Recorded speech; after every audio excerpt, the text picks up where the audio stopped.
Hello प्यारे बच्चों, तो कैसे हैं आप सभी। मैं अवधेश सर स्वागत करता हूं आप सभी का अपने YouTube चैनल भोला कोचिंग क्लासेस में। आज हम सब पढ़ने वाले हैं प्रश्नावली 2, जो चैप्टर का क्या नाम है, बहुपद।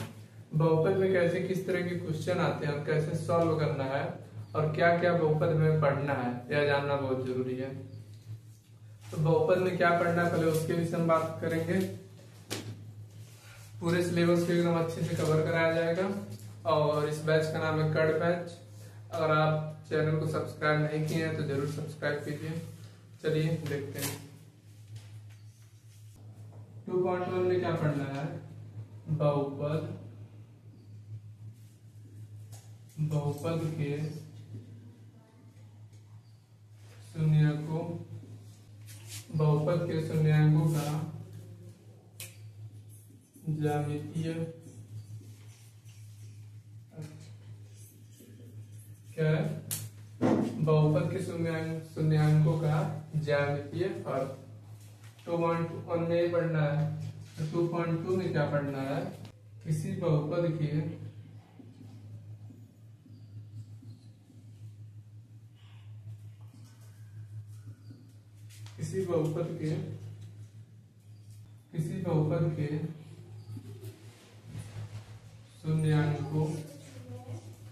शून्यांकों तथा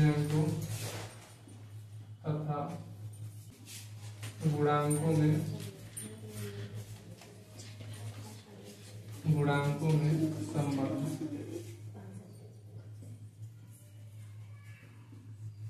तो पार्ट 2 में क्या पढ़ना है, किसी बहुपद के शून्यांकों तथा गुणांकों में संबंध।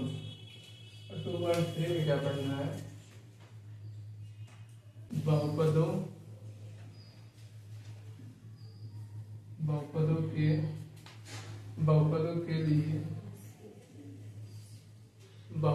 के लिए विभाजन एल्गोरिथम।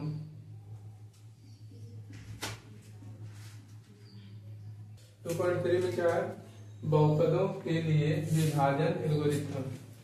तो जो प्रश्नावली 2 के चैप्टर है, चैप्टर वाइज फिर पूरे 2.1 है, 2.2 और 2.3 है। तो 2.1 में क्या है, बहुपदों के शून्यांकों का ज्यामितीय अर्थ, और 2.2 में क्या है, किसी बहुपद के शून्यांकों तथा गुणांकों में संबंध। और 2.3 में क्या है, बहुपदों के लिए विभाजन एल्गोरिथम, जो कि आप सभी के चैप्टर में, आप सभी के सिलेबस में 2.3 नहीं है। 2.3 हमें नहीं पढ़ना है, हमें क्या क्या पढ़ना है, 2.1 पढ़ना है, 2.2 पढ़ना है। 2.1 बहुत ही आसान है, जिसको इसी वीडियो में समाप्त कर दिया जाएगा। और जो 2.2 है उसमें थोड़ा सा बेसिक है, जो अगले वीडियो में सॉल्व करेंगे। चलिए देखते हैं। अब इसमें जानने से बहुपद होते क्या है, बहुपद दिखते कैसे हैं, क्या जानना बहुत जरूरी है। क्योंकि ये तो जान गए कि क्या क्या सिलेबस में हमारे में क्या क्या पढ़ना है, लेकिन अब हमें क्या जानने की आवश्यकता है कि आखिर बहुपद कैसे दिखते हैं। चलिए वो जानते हैं। तो क्या है बहुपद,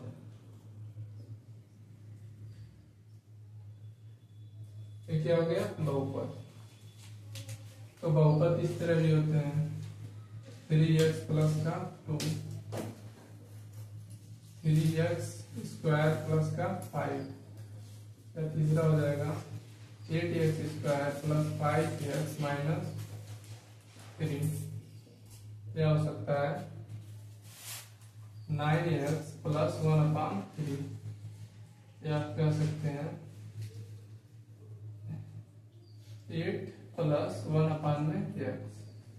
छठा हो सकता है रूट में x प्लस 3, ऐसे। तो इसमें कौन सा बहुपद है, कौन सा बहुपद नहीं है, यह जानना बहुत ही आवश्यक है। चलिए जानते हैं। इसमें कितना, इसमें 1 पावर है, यानी कि कह सकते हैं यह क्या है, बहुपद है। यह क्या है, द्वि बहुपद है। जिसमें 2 पद होते हैं वो क्या होता है, द्वि बहुपद होता है। अब द्वि घात, त्रिय घात या घात या शून्य, जो कुछ भी कहते हैं उसके बारे में अभी जानेंगे। तो पहले जान लेते हैं क्या द्वि बहुपद है। बहुपद पहले जान लेते कौन कौन से बहुपद है। यह भी बहुपद है, यह भी बहुपद है, यह भी है, यह भी है, लेकिन यह बहुपद नहीं है। क्यों नहीं है? और ये भी बहुपद नहीं है। बहुपद जो होते हैं, जो उसका यक्स दिया रहता है, जैसे यहाँ पे यक्स है ना, तो कभी अपान में, यानी कि सबसे पहले जो यक्स का मान होगा, जो यक्स वाला फंक्शन होगा, वो क्या होगा? अंश में होगा, हर में नहीं होता है। और रूट में कभी भी यक्स नहीं होता है। जो यक्स होगा, अगर यक्स के सापेक्ष कुछ भी निकालना है तो यक्स कभी भी रूट में नहीं होना चाहिए और अंश में नहीं होना, हर में नहीं होना चाहिए। जो यक्स रहता है वो हमेशा कहाँ होना चाहिए? अंश में। तो बहुपद जान गए क्या? ये भी बहुपद है, यह भी बहुपद है, ये भी है और ये भी है, और यह नहीं है। क्यों नहीं है? क्योंकि जो यक्स रहता है वो अंश में होता है, ना कि हर में। हर में यक्स नहीं होता है और रूट में यक्स नहीं लिखा जाता है, तो ये भी क्या है? बहुपद नहीं है। अब इसमें चर और अचर क्या करते हैं, किसे करते हैं? देखिए, जिसमें यक्स होता है वो क्या होता है? चर होता है। यानी कि जितने भी अक्षर आएंगे वो सब क्या होंगे? चर होंगे। और जितने अंक होते हैं, जैसे 5, 8 या कुछ भी, जितने अंक होते हैं वो क्या होते हैं? अचर होते हैं।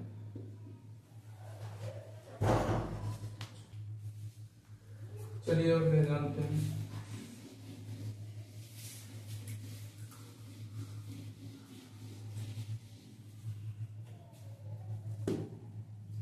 मैं पहले क्या पढ़ रहा था? शून्य।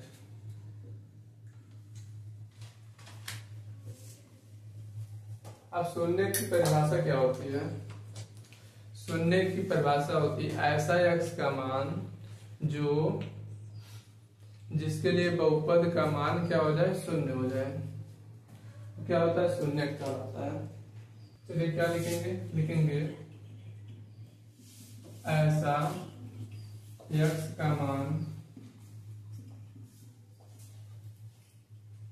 ऐसा यक्स का मान जिसके लिए बहुपद,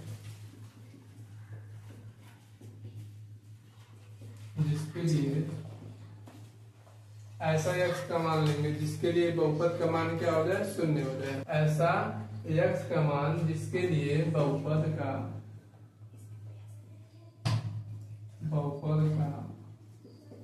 मान शून्य हो जाए। क्या लिखेंगे? ऐसा बहुपद का मान, ऐसा यक्स का मान जिसके बहुपद के मान के लिए यक्स क्या हो जाए? शून्य हो जाए। यानी कि जब ऐसा यक्स का मान हो जिसके लिए बहुपद का मान क्या हो जाए? शून्य हो जाए, उसी को क्या कहते हैं? शून्य कहते हैं। अगर यक्स का मान कोई भी रख रहे हैं, बहुपद है वह, अगर यक्स के मान पे कोई नंबर लेने पे अगर शून्य हो जाता है, 0 हो जाता है, तो क्या होगा? शून्य होगा। चलिए शून्य निकालते कैसे हैं? इससे हम लिख रहे हैं पी एक्स। इसी क्या हो गया? पॉलिनोमियल। पी एक्स लिखेंगे, मान लीजिए एक्स माइनस 5 क्या है? एक्स माइनस 5 है। तो एक्स का कोई ऐसा मान रखें जिसके लिए बहुपद का मान क्या हो जाए? शून्य हो जाए। जब शून्य हो जाता है तो ये क्या होता है? शून्य कहलाता है। चलिए निकालते हैं। तो यहाँ पे क्या? यहाँ पे क्यू पी भी ले सकते हैं, सी भी, कोई भी चल ले सकते हैं, इसमें कोई दिक्कत नहीं है। तो हम क्या लिए? Polynomial P x. तो पी की जगह पे क्या रखेंगे?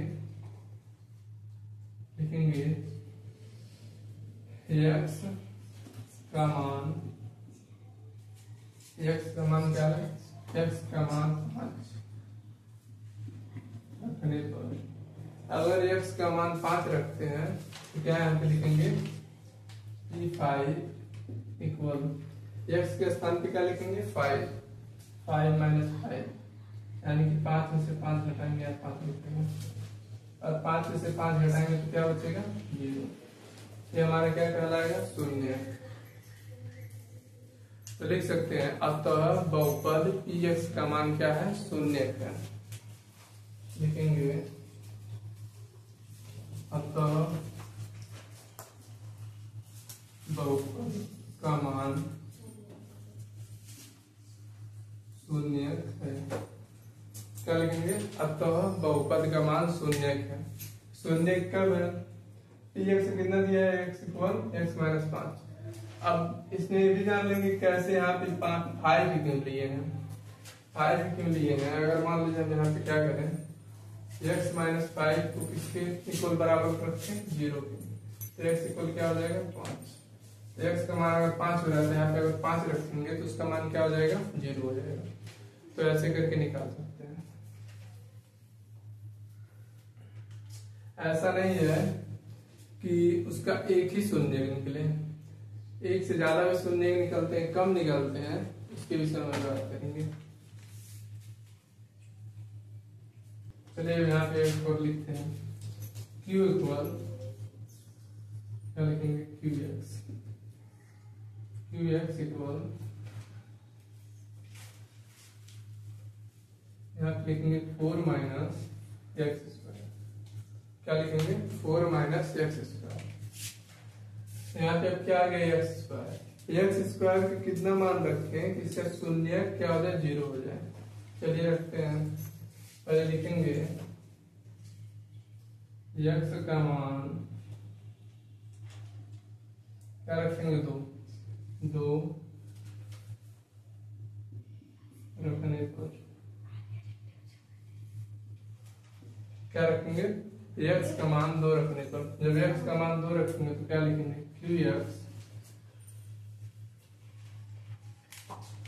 यहाँ पे x का मान कितना रखे? 2। तो यहाँ पे लिखेंगे q का 2 और इक्वल 4 माइनस x का क्या हो जाएगा? 2 का स्क्वायर, यानी कि 4 माइनस 4, इसका क्या हो गया? 0। यानी कि q का मान क्या हो गया? 0 हो गया। क्या इसका x का और कोई शून्यक है? और कोई शून्यक है? चलिए x का मान और रखते हैं। अगर हम x का मान -2 रखते हैं तब रखने पर क्या रखे हैं? -2। तो -2 में क्या करेंगे?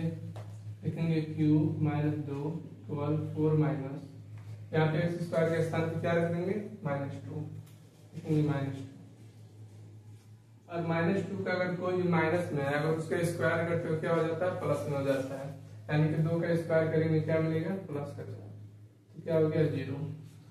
अगर 0 हो गया तो इसमें लिख सकते हैं अतः x इक्वल 2, x इक्वल -2, यानी कि x के शून्यक कितने निकले? 2। अतः x इक्वल 2, x इक्वल -2, यह क्या है? qx के बहुपद के शून्यक है। यहीं पे लिख देते हैं, जय का पढ़ाया लिख देते हैं।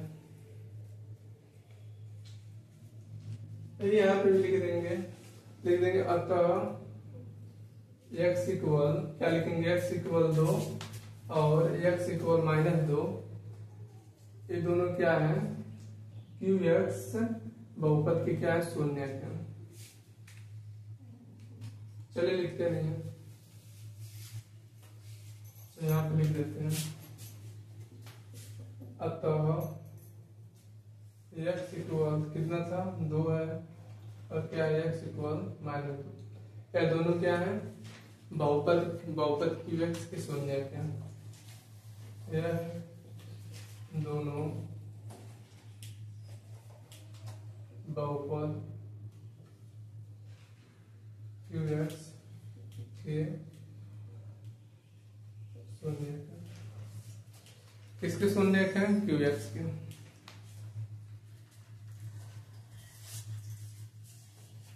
अब कैसे जानेंगे कि इसके कितने शून्यक होंगे? x माइनस 5 और x माइनस एक्स स्क्वायर के कैसे पता चलेगा कितने शून्यक होंगे? चलिए इसके बारे में जानते हैं।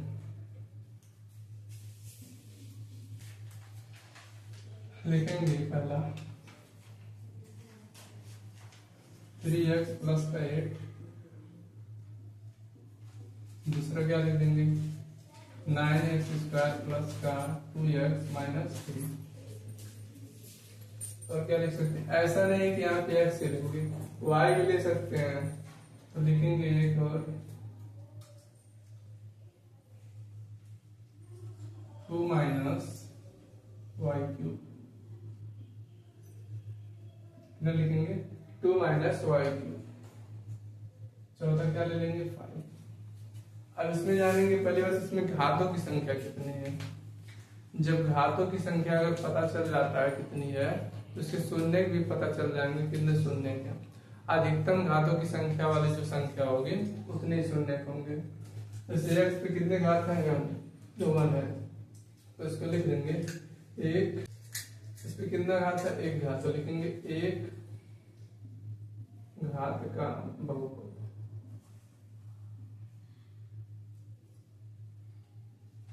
क्या लिखेंगे, 1 घात का बहुपद। क्यों यहाँ पे 1 लिखे हैं, क्योंकि x पे घातों की संख्या कितनी है, 1 है, तो अधिकतम घातों की संख्या वालों को लिया जाता है। यहाँ पे कितना घातों की संख्या अधिकतम, यहाँ पे 2, यहाँ पे कितना 1 है, तो अधिकतम घातों की संख्या क्या है, 2, तो लिखेंगे 2 घात का बहुपद। और इसमें कितना घात है, 3, तो इसको लिख सकते हैं 3 घात का बहुपद। और इसमें क्या है, इसमें कहेंगे कुछ नहीं है, इसमें कोई घात नहीं है, तो क्या इसके स्थान पे हम x पे 0 लिख सकते हैं। अगर x पे 0 लिखेंगे तो किसका शून्य हो जाएगा, लिखेंगे 0 घात का बहुपद। क्या हो जाएगा, शून्य घात का बहुपद। क्यों होगा, क्योंकि यहाँ पे 5 दिया था। अगर x का मान 0 ले रहे हैं तो उसका क्या वैल्यू आएगा, 5 आएगा। यानी कि अब कैसे लिखेंगे,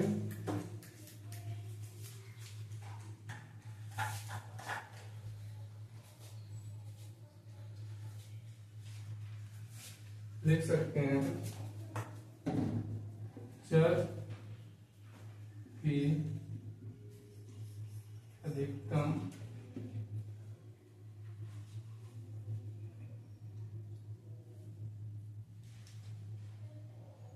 चर की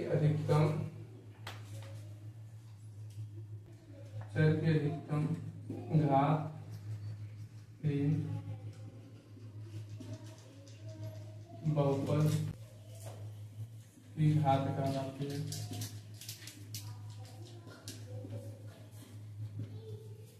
क्या है, चर की अधिकतम घात ही बहुपद की क्या कहलाती है, घात कहलाती है। यानी कि जो चर है, चर क्या बताया है, जो कुछ भी अक्षर आए, जैसे x आ गया, y आ गया, मतलब a से लेके z तक ये सभी क्या होते हैं, चर होते हैं। तो चर की जो अधिकतम घात होगी, चर की अधिकतम घात ही बहुपद की क्या कहलाती है, घात कहलाती है। यानी कि इस पे कितना घात है, 1 घात है, तो 1 घात का बहुपद है। इस पे 2 घात है, तो क्या है, 2 घात का बहुपद है। इस तरह होता है। अब आते हैं क्वेश्चन पे, कैसे इसमें क्वेश्चन आते हैं, कैसे क्वेश्चन को सॉल्व किया जाता है ग्राफ द्वारा, चलिए समझते हैं। देखिए ग्राफ बनाते हैं, जैसे क्या है, ग्राफ है, तो क्या होता है, ये होता है x अक्ष, अरे वाला क्या होता है, y अक्ष। अगर x अक्ष है और y अक्ष है, ऐसे कुछ करके है यहाँ पे, ऐसे ऐसे क्या है, ग्राफ है। तो यहाँ पे क्या है, एक x अक्ष है, एक है y अक्ष। तो हमको सिर्फ किससे मतलब है, x अक्ष से मतलब है, y अक्ष से मतलब नहीं है। क्योंकि अगर जैसे हम क्या लिखे थे पिछली बार, x माइनस 5 करके लिखे थे, तो इसको y के बराबर लिखते हैं, y इक्वल x माइनस 5। क्या लिखते हैं, अगर x माइनस 5 है तो क्या लिखेंगे, y इक्वल x माइनस 5। तो हमको इसमें क्या लिखना है, सिर्फ x लिखना है, y से मतलब ही नहीं है। अगर इस ग्राफ का अगर पूछता है शून्य निकालने के लिए, इसमें बहुत ही इजी क्वेश्चन आते हैं, पहली बात बहुत ही आसान, और बहुत ही कम क्वेश्चन आते हैं इसमें। चलिए देखते हैं इसमें क्या पूछ रहा है, x अक्ष में अगर है तो इसका अगर शून्य पूछेगा तो हमको किससे मतलब है, x से। देखिए यहाँ पे x काट रहा है, यहाँ पे काट रहा है, यहाँ पे काट रहा है, यानी कि कितने बिंदु को काट रहा है, 3 बिंदु। अगर इसका शून्य पूछता है, इसमें कितने शून्य का, 3 शून्य, कितने शून्य का, 3 शून्य का। क्यों है, इसमें देखते हैं एक्स अक्ष को कौन स्पर्श कर रहा है या काट रहा है। यहाँ पे क्या कर रहा है, स्पर्श कर रहा है मतलब छू रहा है।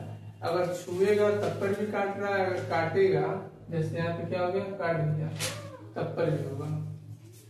यानी कि अगर स्पर्श कर रहा है या काट रहा है तब भी क्या होगा, गिन लेंगे कितने एक्स अक्ष पे, उसमें कितने शून्य होंगे।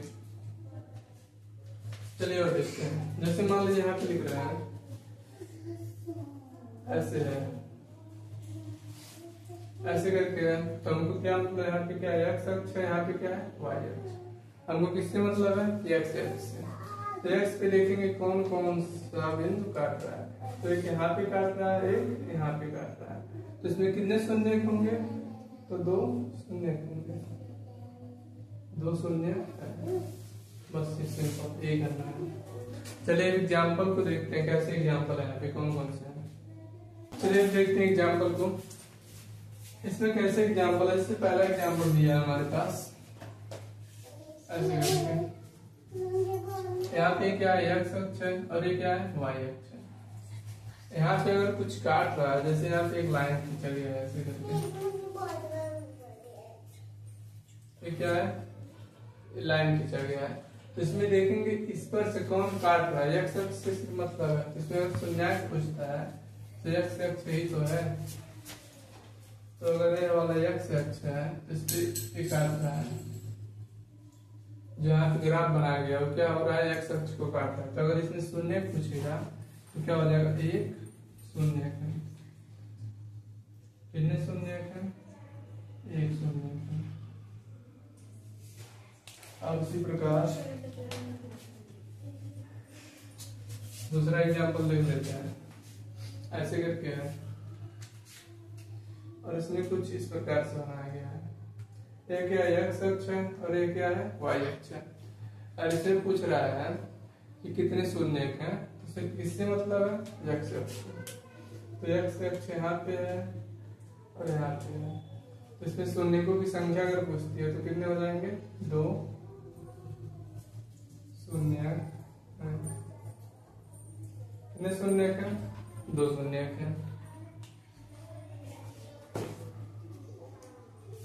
चलिए कुछ क्वेश्चन है, क्वेश्चन के बारे में बात कर लेते हैं, कैसे करना होगी।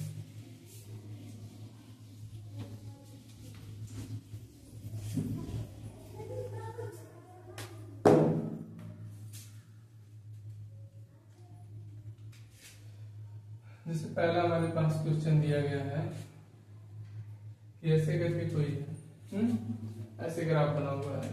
तो क्या है, ये एक्स अक्ष है और ये क्या है, वाई अक्ष है।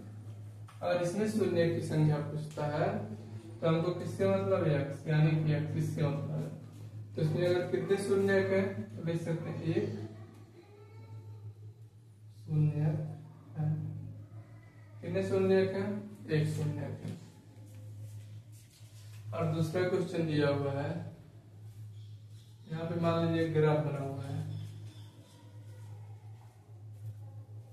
ऐसे करके, और इसमें पूछता है इसमें कितने शून्य हैं। तो हमको किससे मतलब है, एक्स से। क्या कहीं एक्स को या स्पर्श कर रहा है, क्या किसको देख रहा है, काट रहा है से वाई को, एक्स को नहीं काट रहा है। अगर एक्स को काटता तभी तो शून्य को बता पाते हैं, और एक्स को नहीं काट रहा है तो यहाँ पे लिखेंगे शून्य की संख्या क्या हो जाएगी, 0। तो कितने शून्य है, 0 शून्य है।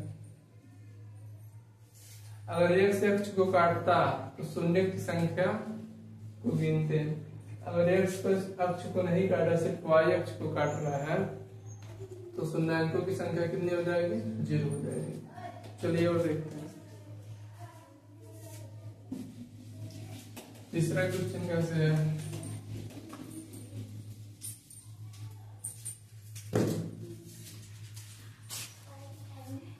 तीसरा कुछ इस प्रकार से दिया गया है,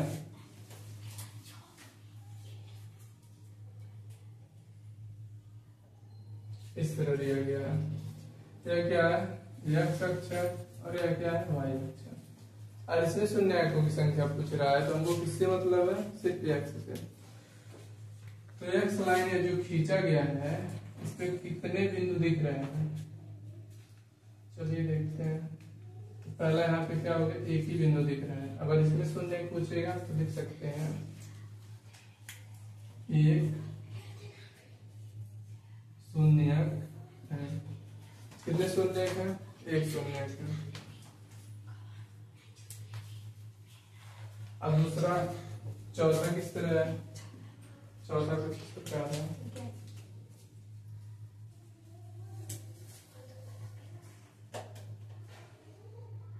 एक क्या एक्स अक्ष है और एक क्या है वाई अक्ष है।